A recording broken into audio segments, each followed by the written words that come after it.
Dá mais trabalho, que o pastor vai ver e vai querer fazer um negócio bacana lá, melhor do que o ano passado. Coloca a primeira foto aí, irmão, que eu tinha passado, por favor. Só para a gente entender, e aí primeiro eu começo fazendo uma pergunta aqui para os irmãos. O quanto você acha que você tem que se dedicar para Deus? Quanto do seu tempo na semana? Ou quantas horas? Seja só domingo, quantas horas do seu domingo? Pode colocar a primeira foto? A gente falou sobre várias pessoas. A outra foto é outra pessoa. Esse é o pastor Alcides Mesquita, que no vídeo a gente tinha falado. O Alcides Mesquita, ele era um ex-militar, ele chegou a servir para o exército fora do país, inclusive, uma guerra que teve, eu não vou me recordar agora qual que teve. Por ser militar, ele é acostumado a andar muito, teve uma pequena época que ele vinha de São Carlos para cá. Dá quantas horas de carro? Uma hora, né? Ele vinha a cavalo. Era melhor porque não tinha pedágio naquela época, saía mais barato e também não tinha combustível, né? Ele vinha a cavalo de lá para cá, para Descalvado. E no seu bolso, na sua bolsa, ele trazia a Bíblia. Chegava pela cidade, obviamente a cidade não era desse tamanho, era menor ainda. E ele batia na porta. A pessoa saía. Isso tudo que eu estou falando aqui são relatos que eu já colhi, tá, irmãos? Ele falava: oi, tudo bem? O meu nome é Alcides. Eu estou passando aqui pela cidade. E eu vim para falar de um Jesus que salva, que cura, que batiza. E que ele falou que um dia ele vai nos tirar desse mundo para morar perto dele. E aí, uma dessas casas que ele bate, uma mulher vira para ele e fala assim: olha, eu tenho uma dor terrível há anos. Eu vou no médico e nada, eu vou no padre e nada. Se esse Jesus é tão bom, então me cura agora. E ele falou assim: tá bom. Posso orar agora? Ela falou: pode. E ele falou: fecha os olhos. Ela fecha. E ele faz uma oração simples. E ele falou: Deus, o Senhor que é o Deus que cura. Cura essa mulher para ela saber que o Senhor existe. Depois que ele fez a oração, sabe o que ele fez? Ele bateu na outra casa, na outra e retornou para São Carlos. Não perguntou se a mulher foi curada. Foi para casa. Passou uma semana, se não me engano 2 ou 3 semanas, ele voltou. E ele tinha esquecido. E a mulher encontrou ele na rua e falou assim: ó, pastor, você lembra que você bateu na minha porta? E você falou que Jesus cura? Ele falou: lembro. Então, pastor, quando você saiu, eu já percebi que não estava doendo tanto. Mas eu achei que era por causa do momento. Mas passou outro dia, passou outro. E agora que você voltou, eu quero te dizer que eu fui curada para a honra e glória do nome do Senhor.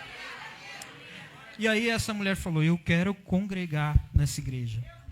E aí começa a trocar. E aí começa. E aí começou um, começou outro. Até que esse irmão José Rosa, ele decide doar o terreno para a igreja. E só para a gente contextualizar aqui, até para o pastor, nós temos a nossa igreja sede como a igreja mãe, que foi a primeira, e a partir de lá nós tivemos as filhas, ou as filiais. A igreja de Brotas seria a filha de número 3, que seria as mais velhas. É a sede, em São Carlos, depois de Tirapina, de 42, depois de Descalvado, que é de 52, e depois aqui, que é de 54. E esse irmão doou o terreno, então agora você tem um lugar para cultuar. Até então era batendo nas casas. O que acontece? Você tem o lugar, mas você não tem um templo.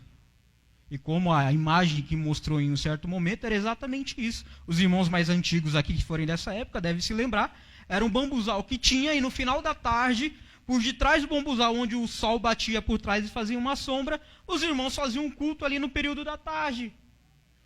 E começou.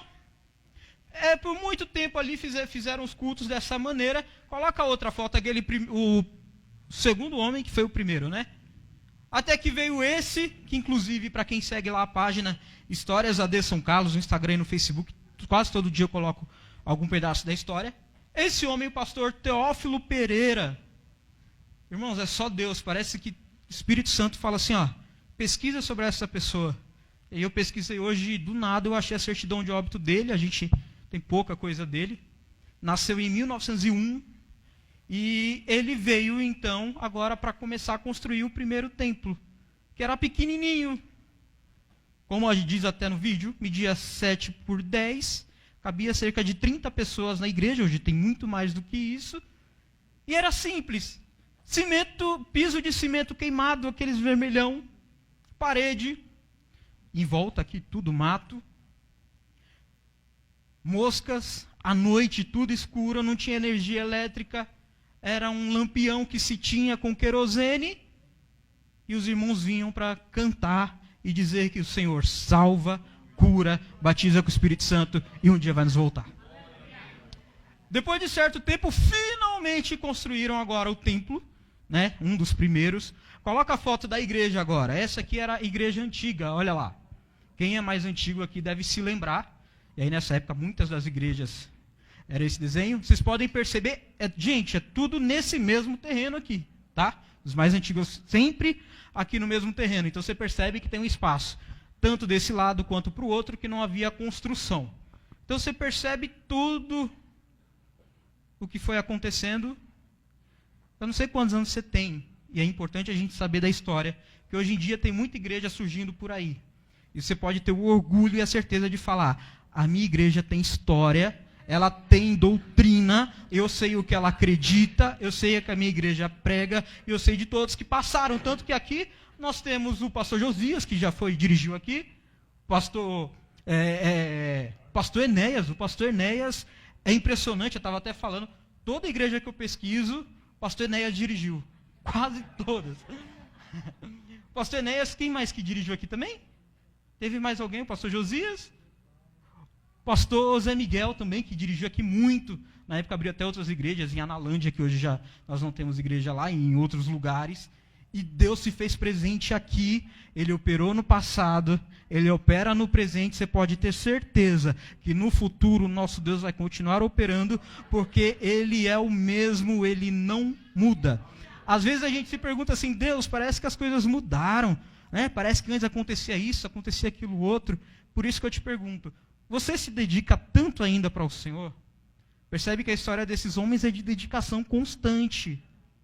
Dedique-se ao Senhor, porque eu tenho certeza que Deus vai continuar nos abençoando. Essa igreja, ela já começou a gerar frutos.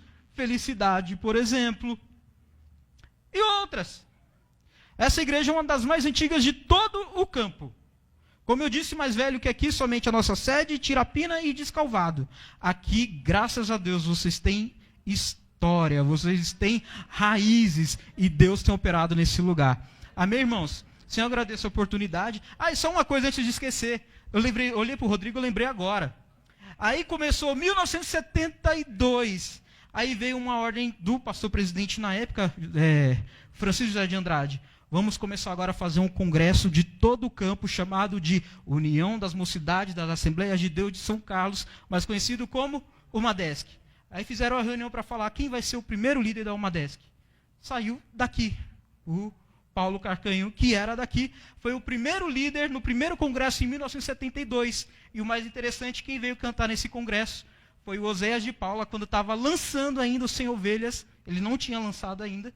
Ele cantou nesse congresso, quem é antigo deve se lembrar. Ele cantando Eram Sem Ovelhas, e o nome de Deus foi glorificado. Amém? Assim eu agradeço a oportunidade em nome de Jesus.